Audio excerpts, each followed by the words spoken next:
بسم الله الرحمن الرحيم السلام عليكم ورحمة الله وبركاته الحمد لله وحده والصلاة والسلام على من لا نبي بعده আজকের এই সালাফি কনফারেন্স 2024 এর সম্মানিত সভাপতি, মঞ্চে উপবিষ্ট ওলামাগণ, জ্ঞানী ব্যক্তিবর্গ, আমার সামনে বসা বিভিন্ন অঞ্চল থেকে আগত দিনী ভাই ও বোনেরা, আমরা আজকে জাতীয় শিক্ষাক্রম 2022 এই শিক্ষাক্রমের প্রেক্ষাপট সম্পর্কে সংক্ষিপ্ত আলোচনা করে আমার বক্তব্য শেষ করব। শিক্ষাক্রম আর পাঠ্যসূচি এর মধ্যে কি পার্থক্য সেটা আমাদের জানতে হবে। শিক্ষাক্রম কাকে বলে? শিক্ষাক্রমের ইংরেজি প্রতিশব্দ হচ্ছে কারিকুলাম। কারিকুলাম শব্দটি কুরিয়ার শব্দ থেকে এসেছে। এর অর্থ হলো একটি কাঙ্ক্ষিত লক্ষ্যে পৌঁছার জন্য একটি কোর্স। এটি পূর্বে যখন ঘোড় দৌড়ের প্রতিযোগিতা হতো সেই সময়ে একটি লক্ষ্য নির্ধারণ করা হতো। সেই লক্ষ্যে পৌঁছার জন্য ঘোড় দৌড়ের প্রতিযোগিতা জায়গায় পৌঁছানোর মূল্যায়ন পদ্ধতিটাই ছিল কুরিয়ার। সেখান থেকেই কারিকুলাম ধরা হয়েছে। অর্থাৎ কারিকুলাম হলো একজন শিক্ষার্থী তার একটি নির্দিষ্ট স্তরে কতটুকু শিখবে, কি শিক্ষা অর্জন করবে, তার যে রূপরেখা সেটাকেই কারিকুলাম বলা হয়। কারিকুলাম হচ্ছে একটি জাতিকে তার কাঙ্ক্ষিত লক্ষ্যে পৌঁছানো, একটি জাতিকে শ্রেষ্ঠ, উন্নত, আত্মনির্ভরশীল বৈশ্বিক জাতি হিসেবে গড়ে তোলার শ্রেষ্ঠতম মাধ্যম।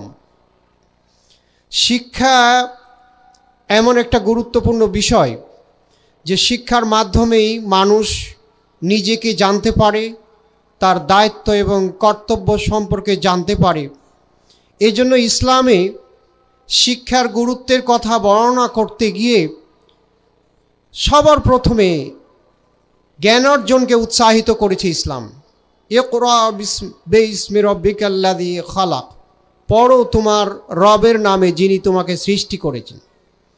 আল্লাহ তাআলা ইসলামের প্রথম বাণী যেখানে আমাদেরকে জ্ঞান অর্জনের আদেশ দিয়েছেন, তার মানে হচ্ছে জ্ঞান অর্জনই মানুষকে মর্যাদা ও সম্মানের আসনে আসীন করতে পারে। একজন মানুষ সে জ্ঞানী হবে, সে সম্মানী হবে, সমাজে মানুষের কাছে তার মর্যাদা থাকবে যদি সে জ্ঞান অর্জন করে। এই জন্য আল্লাহ তাআলা বলছেন, হাল ইস্তাবিল্লাযীনা ইয়ালামুন ওয়াল্লাযীনা লা ইয়ালামুন, যারা জানে আর যারা জানে না তারা কি এক হতে পারে? তার মানে এক হতে পারে না। তাহলে জ্ঞান মানুষকে মর্যাদার সম্মানের আসনে সমাসীন করে। এই জন্য যখন আল্লাহ তাআলা ফেরেশতা মণ্ডলীকে জিজ্ঞেস করলেন যে ইন্নী জাইলুন ফিল আরদি খলিফা, আমি পৃথিবীতে প্রতিনিধি বানাতে চাই, তখন ফেরেশতারা বললেন যে আপনি এমন এক জাতিকে সৃষ্টি করতে চাচ্ছেন যারা পৃথিবীতে বিপর্যয় সৃষ্টি করবে, রক্তপাত ঘটাবে। তখন আল্লাহ তাআলা বললেন ইন্নী আ'লামু মা লা তা'লামুন, আমি এমন সব কিছু জানি যা তোমরা জানো না। ওয়া আল্লামাল আদম আল আসমাআ কুল্লাহা, অতঃপর আল্লাহ তাআলা আদমকে সকল বিষয়ের নাম শিখিয়ে দিলেন। সুম্মা আরাদাহুম আলাল মালাইকাতি, অতঃপর এই বিষয়গুলোর নাম ফেরেশতাদের সামনে পেশ করতে বললেন। তারপরে আল্লাহ বললেন, আম্বিউনি বিআসমায়ে হাউলাই ইন কুনতুম সাদিকিন, তোমরা এই সমস্ত গাছের নাম বলো, এই সমস্ত গাছের গুণাগুণ এবং ক্ষমতা সম্পর্কে বর্ণনা দাও, যদি তোমরা সত্যবাদী হয়ে থাকো। ফেরেশতারা বললেন, লা ইলমা লানা ইল্লা মা আল্লামতানা, হে আল্লাহ, আমাদের তো অতটুকু জ্ঞান আছে যা তুমি আমাদেরকে শিখিয়েছ। সুতরাং শিক্ষাক্রম হচ্ছে একটি জাতির আয়না, একটি জাতিকে মূল্যায়ন করার, তাকে কাঙ্ক্ষিত লক্ষ্যে পৌঁছার একটি মাধ্যম হচ্ছে শিক্ষাক্রম। আমরা জানি যে বাংলাদেশ স্বাধীন হওয়ার পর প্রথম যে শিক্ষা কমিশন গঠিত হয়েছিল সেটি ছিল ডক্টর কুদরতি খোদা শিক্ষা কমিশন। এরপরে 2010 সালে সরকার একবার শিক্ষাক্রম প্রণয়ন করেছিল। তখনকার শিক্ষাক্রমটা ছিল শিখন ফল ভিত্তিক, মানে একটি পাঠ শেষে শিক্ষার্থীরা কি শিক্ষা অর্জন করবে, কতটুকু জ্ঞান অর্জন করলো, কতটুকু ফল অর্জন করলো, সেইটা আলোকে একজন শিক্ষার্থীকে মূল্যায়নের ব্যবস্থা ছিল। 2022 সালে সরকার এই শিক্ষাক্রমের আবার পরিমার্জন করে, আবার এটিকে নতুন করে প্রণয়ন করে। এই সময়ে সরকার এই শিক্ষাক্রমকে তারা বলল যে এটি হচ্ছে যোগ্যতা ভিত্তিক শিক্ষাক্রম। তার মানে একজন শিক্ষার্থী তার পড়াশোনার একটি নির্দিষ্ট স্তরে সে কতটুকু যোগ্যতা অর্জন করেছে, কতটুকু দক্ষতা অর্জন করেছে, সেই দক্ষতা অনুযায়ী তাকে কোন কোন কাজে লাগাতে পারা যায়, সে কোন কাজের যোগ্য, সেইটাকে মাপকাঠি ধরা হয়েছে এবং যোগ্যতা অনুযায়ী তার কর্মক্ষেত্র তৈরি করার কথা সরকার ভাবছে। তো সেই আলোকে শিক্ষাক্রম 2022কে প্রণয়ন করা হয়েছে। এখানে একটি বিষয় মাথায় রাখতে হবে যে শিক্ষাক্রমের সংজ্ঞাটা, আমরা জানি যে শিক্ষাক্রমের মধ্যে আসলে কি থাকা দরকার।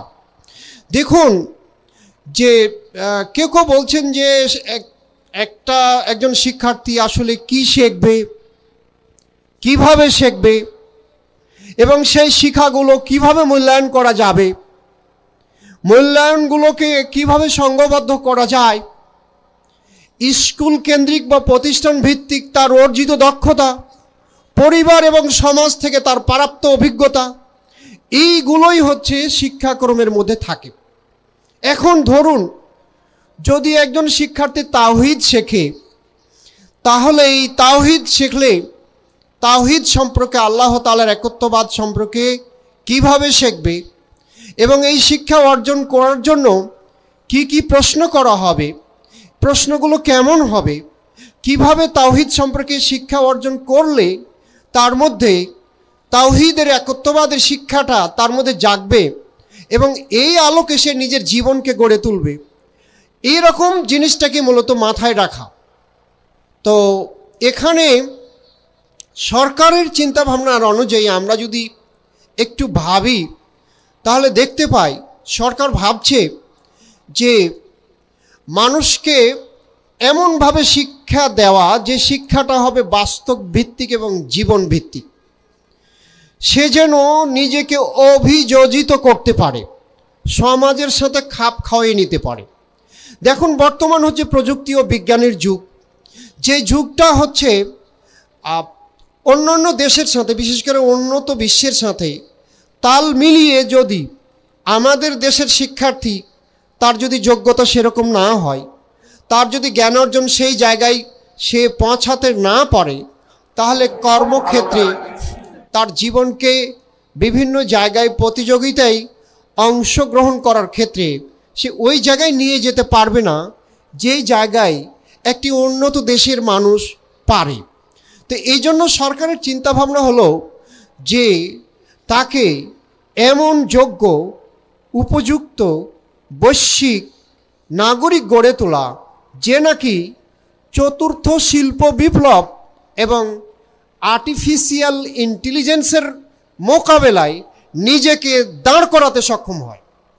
চতুর্থ শিল্প বিপ্লব, শিল্পের ওপরে মানুষের সাফল্য নির্ভর করে, মানুষের কর্মক্ষেত্র নির্ভর করে। শিল্পের যত উন্নতি হবে, নতুন নতুন আবিষ্কার যত তৈরি হবে, এবং পাশাপাশি আর্টিফিশিয়াল ইন্টেলিজেন্স, রোবটকে সাংবাদিক হিসেবে ব্যবহার করা হচ্ছে, বিভিন্ন কাজে ব্যবহার করা হচ্ছে। এখন মানুষ যদি রোবটের সাথে নিজেকে প্রতিযোগী করতে সক্ষম না হয়, সে যদি নিজেকে বিভিন্ন পরিবেশে খাপ খাওয়াতে না পারে, তাহলে সে নিজে টিকে থাকতে পারবে না। এই জন্য এই চিন্তাভাবনাকে সামনে রেখে এই শিক্ষাক্রমটাকে বাস্তবায়ন করা হয়েছে। বিশেষ করে পশ্চিমা বিশ্ব, যারা শিক্ষায়, জ্ঞানে, যোগ্যতায় আমাদের চাইতে অনেক এগিয়ে। এখন সরকারের উদ্দেশ্য হলো শিক্ষাক্রমটাকে এমনভাবে সাজানো যাতে করে আমাদের দেশের সন্তানেরা শিক্ষা অর্জন করে সেই জায়গায় পৌঁছায় এবং প্রতিযোগিতায় তারা নিজেদেরকে মেলে ধরতে পারে। এটা হলো এই উদ্দেশ্য। কিন্তু বিষয়টা হচ্ছে যে দেখুন, পশ্চিমা বিশ্বে শিক্ষক ছাত্রের অনুপাত 1:20। একজন শিক্ষার্থীকে শিক্ষক কিন্তু পড়াশোনা করার জন্য যতটুকু করবে, বাবা মা তাকে বাধ্য করতে পারবে না। এবং একজন শিক্ষার্থী পশ্চিমা বিশ্বে সারাদিনই প্রতিষ্ঠানে থাকে, যতক্ষণ তার দরকার। সেখানে তার খাওয়ার ব্যবস্থা রয়েছে, সেখানে তার পড়াশোনার জন্য ব্যাপক আয়োজন রয়েছে। সে নিজেকে কোথায়, কোন খাতে, কোন কাজে ব্যবহার করবে, সেই কাজে ব্যবহার করতে গিয়ে সে কতটুকু শিখেছে, কতটুকু যোগ্যতা অর্জন করেছে, সেইটা সেই অনুযায়ী সে যোগ্য হলো কি না, এবং সেখানে তাকে মূল্যায়ন করার ক্ষেত্রে শিক্ষক তাকে সহায়তা করবে। এখন আমাদের বাংলাদেশ, আমরা দরিদ্র দেশ, আমাদের এই দেশটি হচ্ছে উন্নয়নশীল দেশ। বর্তমান আমাদের দেশের প্রেক্ষাপটে এই শিক্ষাক্রম, আমাদের যেহেতু অবকাঠামোগত উন্নয়ন হয়নি, অ্যাকোমোডেশনের ব্যবস্থা পরিপূর্ণ নয়, সুতরাং আমাদের দেশের শিক্ষক এবং শিক্ষার্থী অনুপাত হচ্ছে 1:60। মানে একজন শিক্ষক 60 জন শিক্ষার্থীকে শিক্ষিত করে তুলবে, তাকে উপযোগী করে তুলবে। এটা কীভাবে সম্ভব? এটা সম্ভব নয়। আমার দেশের শিক্ষার যে স্কুল কাঠামো, প্রতিষ্ঠানের যে অবকাঠামো, সেটা ওই মানের সে অবস্থা নয়। কাজেই এগুলো হচ্ছে ব্যাপক নেতিবাচক দিক। আরও একটা বিষয়, যখন কোনো শিক্ষাক্রমকে কোনো জাতির কাছে বাস্তবায়ন করতে হবে, তখন সেটার সমীক্ষা চালাতে হবে, তার ফিজিবিলিটি স্টাডি করতে হবে যে এই শিক্ষাক্রম আমাদের এই দেশের জন্য, এই জাতির জন্য কতটা যৌক্তিক, কতটা সহায়ক। আমার এই সন্তানেরা এই শিক্ষাক্রমের আলোকে নিজেকে খাপ খাওয়াতে পারবে? এই শিক্ষাক্রম যেভাবে, যে উদ্দেশ্যে বাস্তবায়ন করা, সেটা কি সম্ভব? দেখুন, শিক্ষাক্রমের সম্ভাব্যতা যাচাই না করে পরীক্ষা পদ্ধতি তুলে দেওয়া, আনন্দ ঘন পরিবেশের কথা বলে হোমওয়ার্ক, বাড়ির কাজ তুলে দেওয়া, জীবন ঘনিষ্ঠ এবং বাস্তব জীবনের কথা বলে, আনন্দ ঘন পরিবেশের কথা বলে শিক্ষার্থীদেরকে বাস্তবভিত্তিক কার্যক্রমের সাথে সংযুক্ত করা, যেটা হচ্ছে সময় সাপেক্ষ ব্যাপার। এটি আমাদের দেশের প্রেক্ষাপটে এই অবস্থায় শিক্ষার্থীরা তার জ্ঞান অর্জন করা এবং সে সর্বক্ষেত্রে শিক্ষকের সহায়তা পাওয়া, এটা আমাদের জন্য খুবই দুষ্কর এবং দুরূহ ব্যাপার, যার কারণে এই জায়গায় আমরা পিছিয়ে থাকব।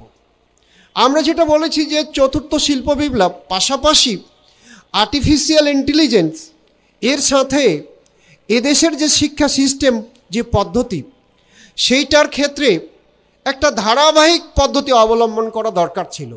প্রথমে একটা শ্রেণীতে করা, তারপরে সেই শিক্ষার্থীরা কতটা পারলো, তারা কতটা সাফল্য অর্জন করলো, তারপরে তার পরবর্তী শ্রেণীতে, এইভাবে একটা নির্দিষ্ট সময় ধরে যদি সমীক্ষা চালানো হতো, শিক্ষার্থীদের অবস্থা এবং পরিবেশ যাচাই করা হতো, তাহলে শিক্ষার্থীদেরকে যথাযথভাবে মূল্যায়ন করা যেত।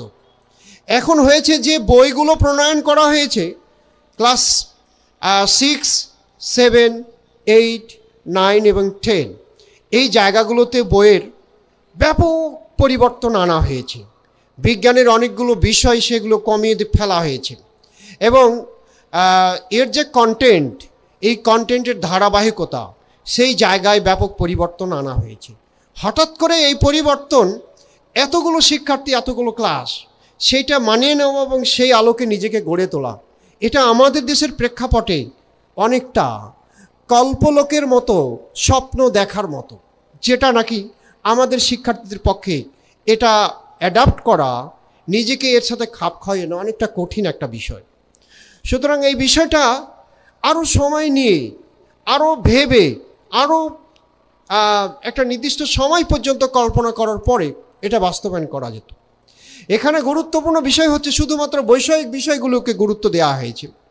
দেখুন, একটা মানুষকে সে কর্মক্ষেত্রের উপযোগী হবে, সে কেউ হয়তো যদি কৃষক হতে চায় তাহলে কৃষি কাজ কিভাবে করতে হবে, সে যদি হোটেল ম্যানেজমেন্টে কোনো চাকরি করতে চায় সেটা কিভাবে করবে, পাশাপাশি সে যদি একজন দায়ী হয় তাহলে একজন দায়ীর বৈশিষ্ট্য কেমন হবে, এই ধর্মীয় বিষয়গুলো যদি, তার ধর্মটা কেমন, সে কোন ধর্মের অনুসারী, ধর্মীয় আদর্শ এবং চেতনা তার মধ্যে কেমন আছে, কিভাবে সে নিজেকে একজন আদর্শ, যোগ্য, সহনশীল মানুষ হিসেবে গড়ে তুলতে পারবে, এই বিষয়গুলো কিন্তু সে বাস্তবায়ন করার সুযোগ তেমন পাচ্ছে না।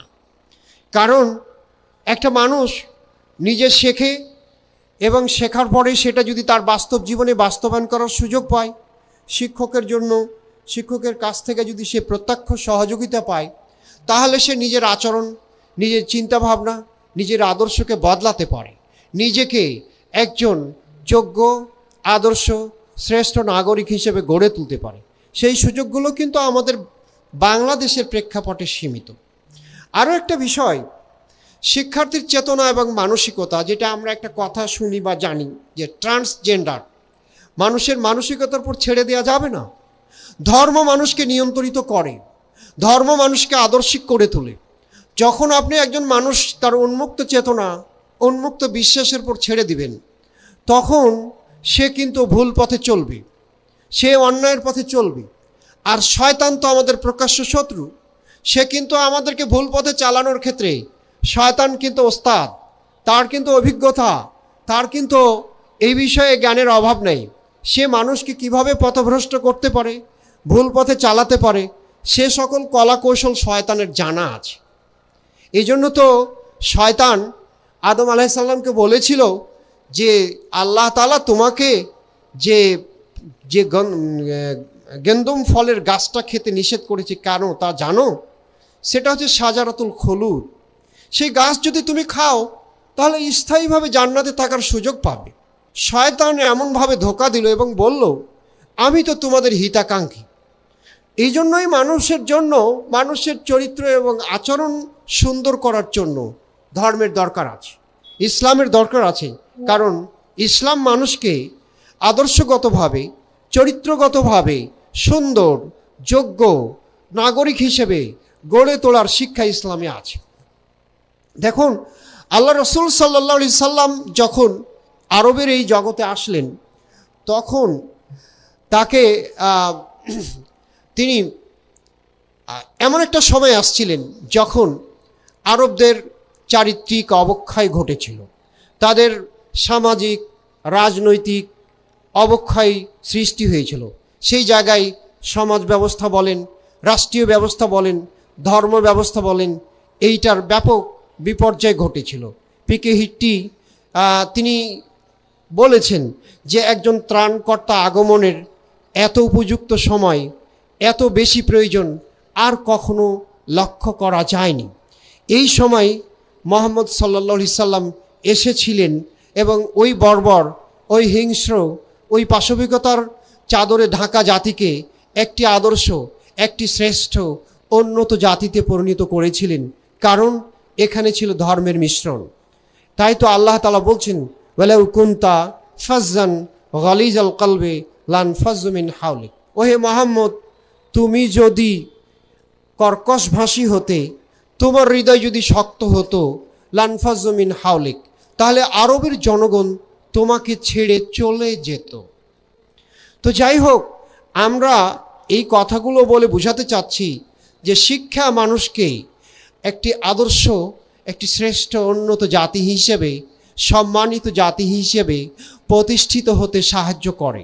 সুতরাং শিক্ষার যে কারিকুলাম, এটা এমন হওয়া দরকার যেই কারিকুলামে একজন শিক্ষার্থী কোন স্তরে কি শিখবে, কতটুকু শিখবে, কি ক্ষমতা এবং কি যোগ্যতা অর্জন করবে, সেই ক্ষমতা এবং যোগ্যতাকে কখন কিভাবে কাজে লাগাবে এবং কিভাবে সে নিজেকে যোগ্য আদর্শিক মানুষ হিসেবে গড়ে তুলবে, এই বিষয়গুলো অবশ্যই ধর্ম বর্জিত হলে চলবে না। সম্পূর্ণ বৈষয়িক জীবনের পর একটি মানুষকে, একটি জাতিকে শ্রেষ্ঠ আদর্শ জাতিতে পরিণত করা সম্ভব নয়।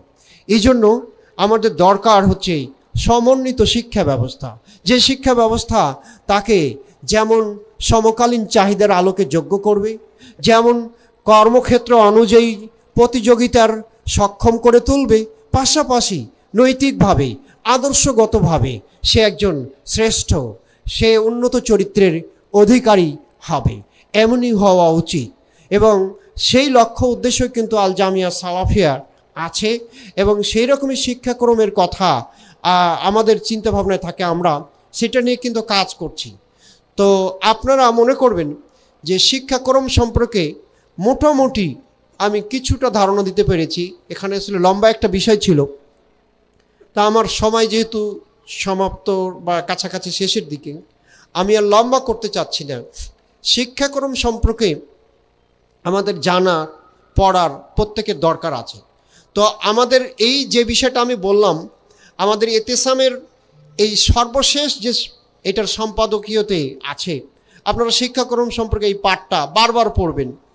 আবারও বলছি যে এই জানুয়ারি মাসের যে সম্পাদকীয়, এইখানে শিক্ষাক্রম সম্পর্কে এই আর্টিকেলটা দেওয়া আছে, আপনারা মনোযোগ দিয়ে পড়বেন, তাহলে এটা সম্পর্কে একটা পূর্ণাঙ্গ ধারণা পাবেন যে আসলে শিক্ষাক্রমটা কি এবং এখানে কি কি বিষয়ের আলোচনা করা আছে আপনারা ধারণা পাবেন, এবং কি কি পরিবর্তন আনা হয়েছে এবং এখানে আমাদের কি কি অভাব রয়েছে, কি কি সংস্কার প্রয়োজন, সেই জিনিস সম্পর্কে আপনারা ধারণা পাবেন।